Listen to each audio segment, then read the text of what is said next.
नमस्कार दोस्तों, एक बार फिर आपका स्वागत है मेरे चैनल क्यूब पर। और मेरे चैनल पे आप फिजिक्स से रिलेटेड कंटेंट और फोटोग्राफी से रिलेटेड कंटेंट आप देख सकते हैं। फोटोग्राफी से रिलेटेड कंटेंट में आपको एक चीज बताना चाहूंगा कि जब आप फोटो एडिट करते हैं या प्रोसेस करते हैं या फिर आप कुछ एडिटिंग कर रहे हैं, तो उसके लिए फोटोशॉप का एक अल्टरनेट वर्जन या ओपन सोर्स सॉफ्टवेयर उसे हम बोलते हैं, वो फ्रीली अवेलेबल है। वो है गिम्प। ये काफी अच्छा सॉफ्टवेयर है और इसके हिंदी ट्यूटोरियल मैं यहाँ पे आपको लिंक कर दे रहा हूँ। वापस फिजिक्स में आते हैं। फिजिक्स का एक बहुत ही अभिन्न पार्ट है मैथ। मैथ्स के बिना फिजिक्स अधूरी है। आज का जो टॉपिक हमारा वो मैथ से ही है, पर उसका यूज बहुत ज्यादा होता है फिजिक्स में, जो आप अभी देखेंगे 11th में, 12th में और आगे की क्लासेस। इसको हम बोलते हैं डिफरेंशियल कैलकुलस, यानी अवकल गणित। ये आपने शायद पढ़ लिया हो, या आपने देखा होगा d by d x of y. तो अगर आप जानना चाहते हैं इसका फिजिकल इंटरप्रिटेशन क्या है, तो उसके लिए ये वीडियो है। मेनली इसमें मैं आपको इसका फिजिकल इंटरप्रिटेशन दिखाऊंगा कि ये रिप्रेजेंट करता क्या है। चलिए आगे बढ़ते हैं और जानते हैं d y by d x के बारे में। D y by d x, इसे हम d by d x of y भी बोलते हैं। यहाँ पर यह समझना जरूरी है कि जो वाई है वो फंक्शन है एक्स का, यानी वाई एक्स पर निर्भर करता है। और कैसे निर्भर करता है, वो कैसे भी निर्भर कर सकता है। वाई एक्स पर हमारा लीनियरली यानी रैखिक रूप से डिपेंडेंट हो सकता है, और पावर के रूप में भी डिपेंडेंट हो सकता है। ये साइन एक्स के फॉर्म में डिपेंडेंट हो सकता है, कॉस एक्स के फॉर्म में डिपेंडेंट हो सकता है, या फिर लॉग के टर्म्स में भी डिपेंडेंट हो सकता है। तो किसी भी प्रकार का जो फंक्शन है उस रूप में इस पर डिपेंडेंट हो सकता है, या इनके मिक्स में भी ये डिपेंडेंट हो सकता है। अब मेन बात आती है कि जो dy बाई डी एक्स है ये क्या है। dy बाई डी एक्स को आप सिंपल में अगर समझना चाहते हैं तो आप del y by del x को समझिए, क्योंकि del y by del x का ही एक रूप dy बाई डी एक्स है। तो del y by del x है दर, या अंग्रेजी में कहें तो रेट। रेट किस चीज का? Rate of change of y with respect to x। y के बदलने की दर x के सापेक्ष। तो ये दर है। तो del y by del x जो है वो दर रिप्रेजेंट करता है, तो dy बाय डी एक्स भी जो है वो दर ही रिप्रेजेंट करता है। अब आप कहेंगे जब दोनों एक ही चीजें रिप्रेजेंट करते हैं तो इसे हम डेल ही क्यों नहीं कह देते, dy बाय डी एक्स क्यों कह रहे हैं? तो इसका कारण मैं यहाँ पर आपको स्पष्ट करता हूं।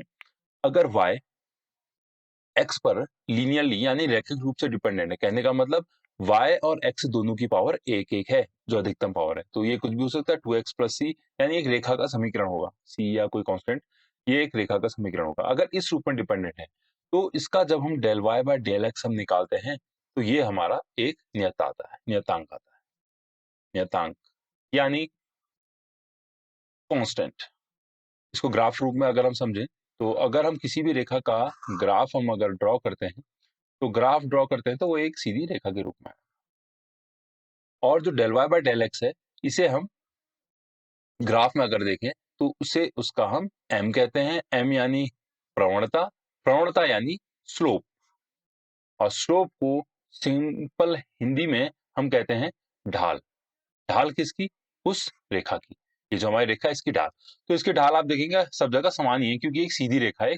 सीधी रेखा इसलिए क्योंकि रैखिक रूप से इस पर निर्भर कर रहा है।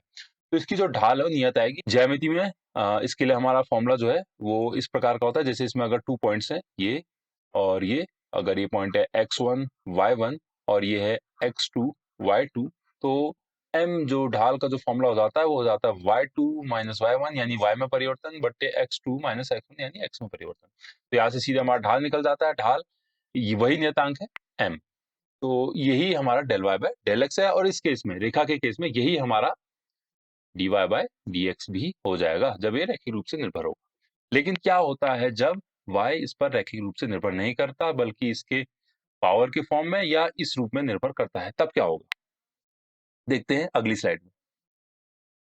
ऐसा एग्जांपल हम देख सकते हैं पैराबोला में। पैराबोला यानी परवलय, ये एक प्रकार का वक्र होता है। इसका जो समीकरण है वो है Y square equal to 4ax। अब हम यहाँ पे देख रहे हैं कि y की पावर यहाँ पर 2 है और x की पावर 1 है, तो ये लीनियरली यानी रैखिक रूप से एक दूसरे पर निर्भर नहीं करते हैं। ये हमारा x दिशा में हमारा, ऐसी अगर हम y दिशा में किसी परवलय की बात करेंगे तो y दिशा में जो परवलय होता है वो इस रूप में होता है, और इसका जो समीकरण होता है वो कुछ इस रूप में होता है x equal to x square equal to 4ay। तो इस केस में y हमारा हो जाता है एक्स स्क्वायर अपॉन 4a। तो वही चीजें कि जो x और y की पावर है वो अलग अलग है। अब इस ग्राफ में हम देखते हैं कि del y by del x में क्या असर पड़ रहा है। Del y by del x अगर देखें हम, तो डेल y डेल एक्स को हमने कहा m यानी स्लोप, स्लोप यानी ढाल। तो इस वक्र में हम देख रहे हैं यहाँ पे जो इसका स्लोप है बिल्कुल सीधा ही है। अगर यहाँ पे हम देखें तो इसका ये सीधा, लगभग सीधा है। यहाँ पे देखें तो ये थोड़ा मुड़ा हुआ है, और यहाँ पे देखें तो एकदम स्टीप है। अगर हम इन तीन बिंदुओं पे इसकी ढाल की बात करें, जैसे यहाँ पर ढाल है m1, यहाँ पर ढाल है m2, यहाँ पर ढाल है m3, तो सबसे कम ढाल जो है वो m3 पे है, उसके बाद m2 पर है, और सबसे ज्यादा ढाल यहाँ पे हमें m1 पे दिख रही है। सेम वक्र के लिए यानी सेम हमारी इक्वेशन के लिए जो ढाल है वो अलग अलग है, यानी del y by del x भी क्या होगा, अलग अलग होगा। ये नियत नहीं होगा। जब ये नियत नहीं है, तो नियत नहीं, तो उस केस में हम क्या करते हैं, इसको रिप्रेजेंट करते हैं d y by d x. D y by d x क्या है, किसी पर्टिकुलर बिंदु पर, किसी विशेष बिंदु पर उसकी ढाल दिखाता है। जैसे d y by d x जब हम फाइंड करेंगे तो किसी विशेष बिंदु पर, इस बिंदु पर ये इसकी ढाल दिखाएगा। वो हम अवकल समीकरण में देखते हैं कि d y by d x को किसी भी समीकरण के लिए कैसे उसको हल किया जाता है, और उसको हल करके यहाँ पे लिख लेते हैं, और वही चीज हमारी उसकी ढाल हो जाती है। अगर इसको अवकल समीकरण से हम हल करेंगे तो Y square equal to 4ax अगर है, और इसका हमें d y by d x अगर हम फाइंड करना है, तो पहले हम इसको लिख लेते हैं y इक्वल टू 4ax, और इस पूरे की पावर हो जाएगी 1/2। तो थोड़ा सॉल्व कर लेते हैं। 4 का तो हमारा 2 हो जाएगा, a टू द पावर 1/2, या इसको अंडर रूट ही लिख लेते हैं, और x टू द पावर 1/2। जब से हम सॉल्व करते हैं d y by d x, तो इसे मैं अभी डायरेक्ट कर दे रहा हूँ। टू अंडर रूट a इसका फॉर्मूला होता है, तो फॉर्मूला पुट करते हैं तो half x to the power 1/2 minus 1 होता है। और इसको सॉल्व कर लेते हैं, 2 से 2 कैंसिल हो जाएगा, under root a x to the power minus 1/2 हो जाएगा, तो इसे हम अपॉन में लिख लेते हैं x टू द पावर 1/2। तो टोटल में हो जाएगा under root a upon x। तो d y by d x जब हमने फाइंड किया तो under root a upon x ये आया। अब ये एक कांस्टेंट टर्म नहीं है, ये है x पर डिपेंडेंट। यानी अगर हमें किसी पॉइंट पे, यानी अगर हमें यहाँ पे इसकी स्लोप फाइंड करना है, तो यहाँ पे लेट पॉइंट है x equal to x2, second point है, यहाँ पर हमें स्लोप फाइंड करना है। तो यहाँ पर हम जो d y by d x है, यहाँ पर हम x की वैल्यू पुट कर देते हैं, x2 जो भी उसकी वैल्यू होगी, और उसकी वैल्यू हम यहाँ पर पुट कर देंगे, तो x एक वैल्यू है तो हमें उसका स्लोप मिल जाएगा। ऐसी डिफरेंट पॉइंट पे इसकी हेल्प से हम उसका स्लोप फाइंड कर सकते हैं। तो d y by d x different points पे हमारा स्लोप रिप्रेजेंट कर रहा है, वहां पे हमें x की वैल्यू पुट करनी पड़ेगी। और ऐसा ही अलग अलग इक्वेशंस के लिए होता है, चाहे वो आपका ट्रिग्नोमेट्रिकल इक्वेशन हो, चाहे वो आपका लॉग के फॉर्म में हो, या चाहे वो मिक्स फॉर्म में हो। तो अलग अलग पॉइंट पे हमें उसका स्लोप, उसकी ढाल, उसका रेट ऑफ चेंज अगर फाइंड करना है, तो वो d y by d x से होगा। और इसीलिए del y by del x और d y by d x different है। Del y by d x as a common एक लाइन के लिए हमारा स्लोप रिप्रेजेंट करता है, या रेट ऑफ चेंज रिप्रेजेंट करता है, बल्कि d y by d x उस पर्टिकुलर पॉइंट पे हमारा स्लोप रिप्रेजेंट करता है। तो हमने जाना कि जो d y by d x हो क्या रिप्रेजेंट करता है, वो रिप्रेजेंट करता है दर y की बदलने की x के सापेक्ष।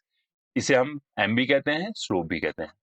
अब हम आगे जानते हैं कि इसका फिजिक्स में ये कहाँ पर है, फिजिक्स में हमें दिखता कहाँ पर है, या कहाँ पर हम इसका यूज कर सकते हैं। तो इसके लिए पहले आपको पता होना चाहिए कि इसे कैलकुलेट कैसे करते हैं। तो कैलकुलेट करने के लिए आप मैथमेटिक्स का रेफरेंस ले सकते हैं, या अगर आप चाहते हैं कि मैं एक्सप्लेन करूं कि कैसे इनको फाइंड कर, या इसकी मेथड, तो मैं इसकी एक सेपरेट वीडियो आपके लिए बना दूंगा। तो जानते हैं ये हमारा कहाँ पे यूज आता है। और सबसे बेसिक मैं आपको बताऊंगा कि सबसे ज्यादा कहाँ पे यूज आता है।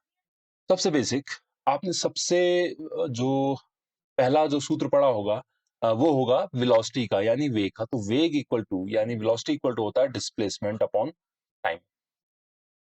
अब ये डिस्प्लेसमेंट अपॉन टाइम क्या है, अगर इसे हम ग्राफ में शो करते हैं या फिर वैसे शो करें, तो इसे हम del d upon del t भी बोल सकते हैं, यानी rate of change of d with respect to t, यानी टाइम। तो ये एक टाइप का रेट ऑफ चेंज ही है। तो जहां पर अगर हमें अगर v फाइंड करना है और d हमारा फंक्शन ऑफ t के फॉर्म में अगर गिवन हो जाए, तो हम उसकी वेलोसिटी फाइंड कर सकते हैं। इसकी हेल्प से, डिफरेंशियल की हेल्प से, d by d t of d।